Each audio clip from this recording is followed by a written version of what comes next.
अस्सलाम वालेकुम वरहमतुल्लाहि वबरकातुहू। दोस्तों, ये मुफ्ती सलमान रजा अज़हरी का बहुत ही प्यारा बयान है। और दोस्तों, ये बयान हम सबको सुनना बहुत ही ज़्यादा ज़रूरी है, क्योंकि आप लोग जानते हैं मुफ्ती सलमान रजा अज़हरी के बहुत ही प्यारे बयान होते हैं। तो हमें इनके बयानों से बहुत ही बातें सीखने को मिलती हैं।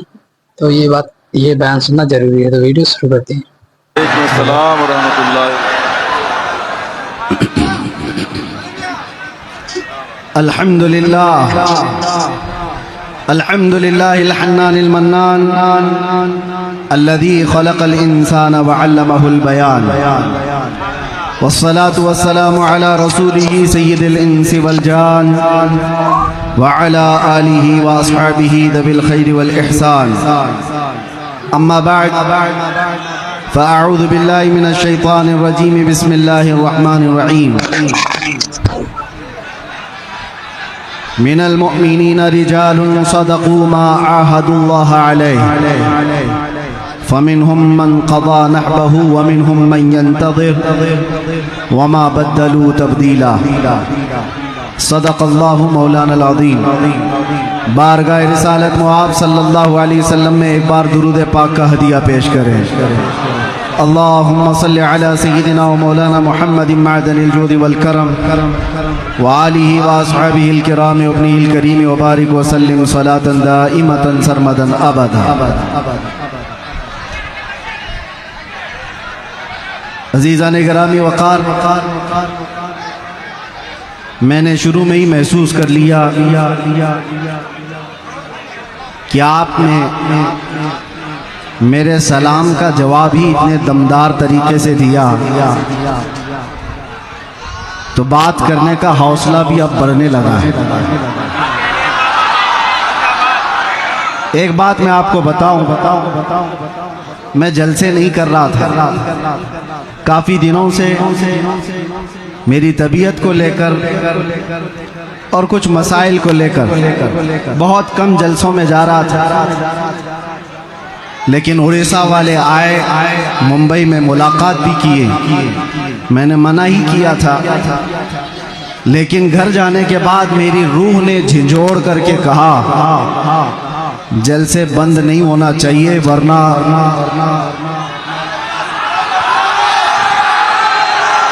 मेरी रूह ने झिंझोड़ करके ये कहा जलसे किया करो ताकि कुत्तों को पता चले शेर मरे नहीं हैं। बेशक हक है, कुत्तों को पता चले।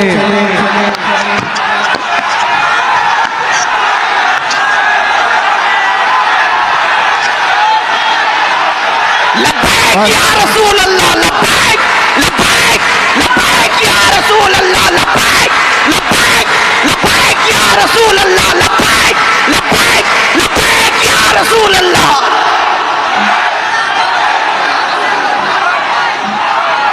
तवज्जो। अब बात समझ में आ रही है। लोग हमसे कहते हैं जलसों में जाने से क्या होता है। मैं यही कहता हूँ, एक जुमले से जब इतनी जान आ जाती है, एक जुमले से जब इतनी जान आ जाती है तो इसीलिए हमारी पूरी तकरीरों पर पाबंदी भी लगती है। सही बात है कि इसे ज्यादा बोलने ना दो, वरना फिर जो बरसों से बिस्तर पे पड़े हुए हैं वो लूले लंगड़े भी खड़े हो जाएंगे।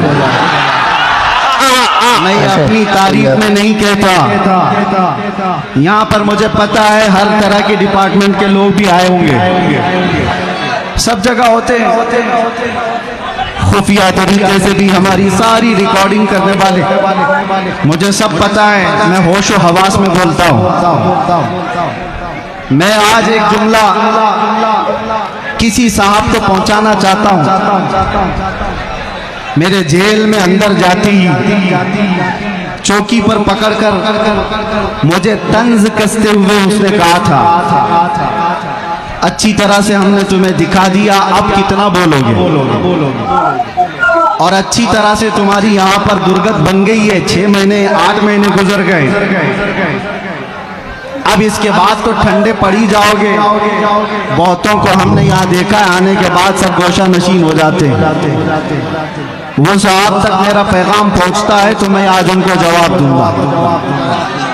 तुम्हारी सोच के सांचों में ढल नहीं सकता, बेशक तुम्हारी सोच के सांचों में ढल नहीं सकता। जुबान काट लो, लहजा बदल नहीं सकता। बेशक है माशाअल्लाह। मुझे भी क्या मोम का पुतला समझते हो? मुझे भी क्या मोम का पुतला समझते हो? तुम्हारी लौ से ये लोहा पिघल नहीं सकता। जिंदाबाद। बेशक इश्क रसूल सल्लल्लाहु ताला अलैहि वसल्लम की गर्मी लेकर जो चलता है, उसे किस बात का खौफ है, किस बात का डर है? कल भी हम यही कहते थे, खौफ ना रख रजा जरा, तू तो है आपके मुस्तफा। तेरे लिए अमान है, तेरे लिए अमान है। आज भी हम यही कहेंगे। मैं नौजवानों को एक बात बताने के लिए आया हूं। ऐ अजीजों, मैदान में बैठकर नारे लगाना यह अलग बात है। मुस्तफा करीम सल्लल्लाहु ताला अलैहि वसल्लम से इश्क का दावा करते हो तो ये इश्क बड़े इम्तिहान भी लेता है। ये मोहब्बत बड़े इम्तिहानात लेती है। अगर उन सारे इम्तिहानात के लिए तैयार हो तो लब्बैक का नारा लगाओ, वरना सारे नारे तुम्हारे सिर्फ दिखावे के हैं। तुम्हारा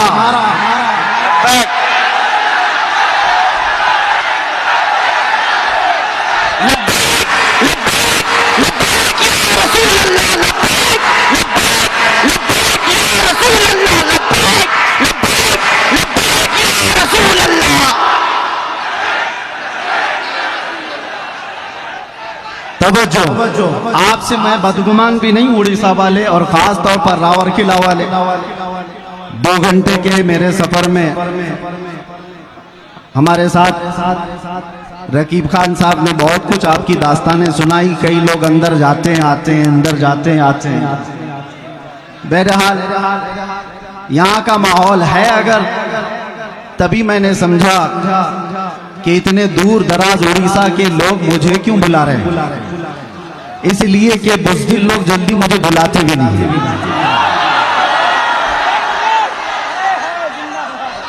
मेरे भाई, स्टेज पे बैठने से भी कई लोग कतराते हैं, वो अलग बात है। कुछ लोग नीचे सेल्फी ले लेंगे। स्टेज पर बैठने के लिए मैंने महसूस किया है कई लोग डरते हैं कि कहीं हम पर भी केस ना हो जाए। आपको पता है, करीब में साल 1.5 साल पहले की बात है, उत्तर प्रदेश में एक मौलाना साहब हमारे साथ बैठे, लब्बैक लब्बैक लब्बैक कह रहे थे। दूसरे दिन उनको थाने बुला लिया गया। वो डरे सहमे हुए गए। जो भी रिपोर्ट हुई, रात को मुझसे कहने लगे फोन पर कि हजरत मेरे साथ तो ऐसा हो गया, ऐसा हो गया, ऐसा हो गया। ये मेरे तो अंदर जाने से पहले की बात थी। मैंने उनसे कहा था, मौलाना अभी शर्मिंदगी किस बात की है, थाने बुलाया गया तो फख्र करो, चोरी पे नहीं बुलाया गया, अपने नबी के नाम पर बुलाया गया है। क्या कहने, किस बात का डर है? इसीलिए मैंने कैद खाने में अंदर बैठ करके एक कलाम लिखा था जिसका ये शेर था, फख्र है इस बात पर कैदी बना हो उस नाम पर, फख्र है इस बात पर कैदी बना उस नाम पर, ये तो है सुन्नत बिलाली बन गई किस्मत मेरी। ये तो है सुन्नत बिलाली बन गई किस्मत मेरी। बेड़ियां हाथ में क्या गर्दन में भी डाल दो आप, है उन्हीं के नाम का सब जिंदगी और मौत मेरी। इसलिए करता है झूम कर सलमान अब, कैद थी ना जेल था, जेल थी ना कैद थी, बढ़नी थी बस इज्जत मेरी। सुभान अल्लाह, सही बात। ये एक रिहर्सल था, कैद थी ना जेल थी, मरनी थी बस इज्जत मेरी। किस रास्ते से गुजारता है और कहां तक पहुंचता था। हम तफसीर पढ़ते थे कुरान अजीम में, सूरह यूसुफ को सैयदना यूसुफ अलैहिस्सलाम के भाइयों ने कुएं में डाला था, लेकिन अल्लाह करीम ने इंतजाम फरमाया, वो निकाले गए, बाजारे मिस्र में बेचे गए, फिर जेल भी गए। तकरीबन 10 साल से ज्यादा जेल काटी बगैर किसी गुनाह के, बगैर किसी जुर्म के। सबर आसान नहीं होता मेरे अजीजों। जेल के अंदर एक दिन जो साल भर के बराबर लगता है। उस नबी को याद करके बाहर रह करके वो फील नहीं कर सकते थे कि कैसा कैद काटा होगा बगैर जुर्म के। और उसके बाद वापस आते ही रब तबारक व तआला ने उनको वजीर आजम की कुर्सी पर बिठा दिया। जेल से निकले सीधे बादशाह के वजीर आजम की कुर्सी पर। ये मरहले होते हैं। रब तबारक व तआला फरमाता व कज़ालिका मक्कन्ना ली यूसुफ फिल अर्द, इसी तरह से हमने जमीन में यूसुफ को तक़वियत दी, करार दिया। ये रब के फैसले हैं। इसीलिए मैं कहता हूं मुझे जरा बराबर भी आर और ऐब महसूस नहीं होता। जेल में जाकर के आने वाला मुंह छुपाकर घूमता है, वो डर डर करके घूमता है। इज्जत चली गई, जेल चले गए थे। कसम रब्बे जुल जलाल की एक दिन भी ऐसा ख्याल नहीं आया। एक दिन भी ऐसा ख्याल नहीं आया, बल्कि मैं दुनिया को ये दिखाता हूं ये दीवानों का हुजूम क्यों है। आज दुनिया सेलिब्रिटीज को देखने के लिए भीड़ लगाती है और ये दीवानी उम्मत है मुस्तफा के कैदी को देखने के लिए भीड़ लगाती है। मिजाज कुछ और है, उम्मत का मिजाज कुछ और है।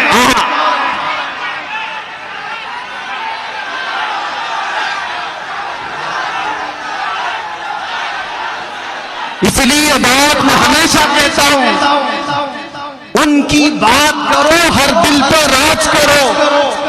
इस उम्मत का मिजाज अलग है। यहां सिर्फ चमकने वाले चेहरे और लाली पाउडर के दीवाने ही नहीं मिलते। हो सकता है हमारे जवान थोड़े इंटरटेनमेंट के चक्कर में ग्लिमर की दुनिया के पीछे भाग जाते होंगे, लेकिन इनका दिल चीर करके देखो तो इस ग्लिमर को ये किसी ना किसी दिन लात मारते हैं और फिर ये कहते हैं अपना सब कुछ गुंबद खजरा कल भी था और आज भी है। मेरे नबी से मेरा रिश्ता कल भी था और बस इस ईमान की बका मैं चाहता हूं मेरे अजीजों, तुम्हारे सीने में ये धड़कन बाकी रहे, ये इश्क मुस्तफा की लौ जलती रहे और तुम्हारी जिंदगी इसी तरह बरकरार रहेगी।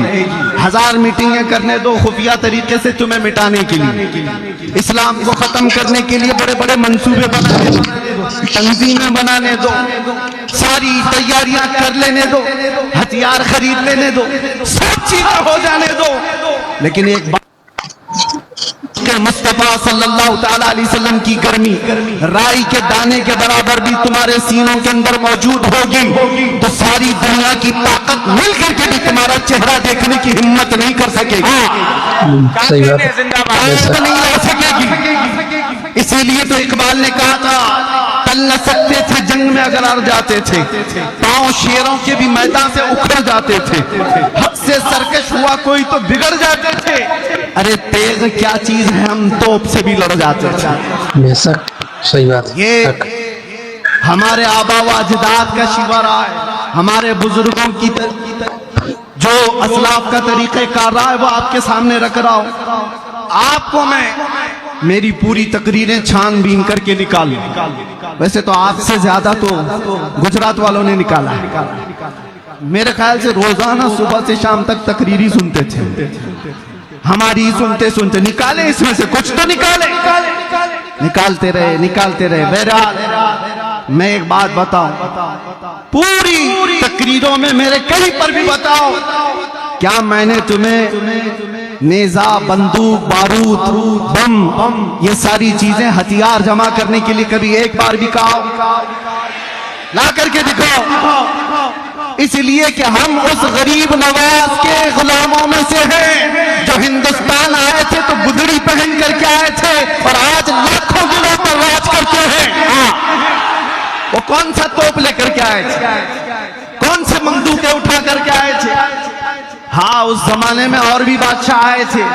शिहाबुद्दीन गौरी शिकस्त खा करके वापस जा रहा था, गरीब नवाज से मुलाकात हो गई थी, 8 फकीरों की जमात आ रही थी। उसने पूछा कि कहाँ जा रहे हैं? बाबा ने कहा हिंदुस्तान फतह करने जा रहे हैं। जो राजे महाराजों से लड़ करके वापस जा रहा था शिकस्त खा करके, वो 8 फकीरों की जमात को देखकर कहने लगा कि आपके पास क्या है जो आप मुल्क हिंद की फतह की बात कर रहे हो? सरकार गरीब नवाज ने फरमाया तुम में हम में फर्क ये है तुम हथियारों पे भरोसा करते हो, हम अल्लाह की जात पे भरोसा रखते हैं। मैं आपको भी यही कहता हूं, मैंने अपनी तकरीरों में कहीं कोई चीज जमा करने के लिए नहीं कहा अरे मियां ब्लेड भी रखोगे तो आतंकवादी कहलाओगे। हमारा तो हाल यही है, हाँ, प्लास्टिक की चाकू भी रखोगे तो कल न्यूज में आ जाएगा। तो दोस्तों सुना आपने मुफ्ती सलमान रजा अजहरी का कितना प्यारा बयान था। हाँ दोस्तों, इनकी बातों से हमें बहुत ही बातें सीखने को मिलती हैं दोस्तों। तो इनके बयान सुना करिए। तो वीडियो अच्छा लगा तो वीडियो को लाइक करें, चैनल को सब्सक्राइब करें। हम मिलते हैं किसी ऐसी वीडियो के साथ। अस्सलामु अलैकुम वरहमतुल्लाहि वबरकातुहू।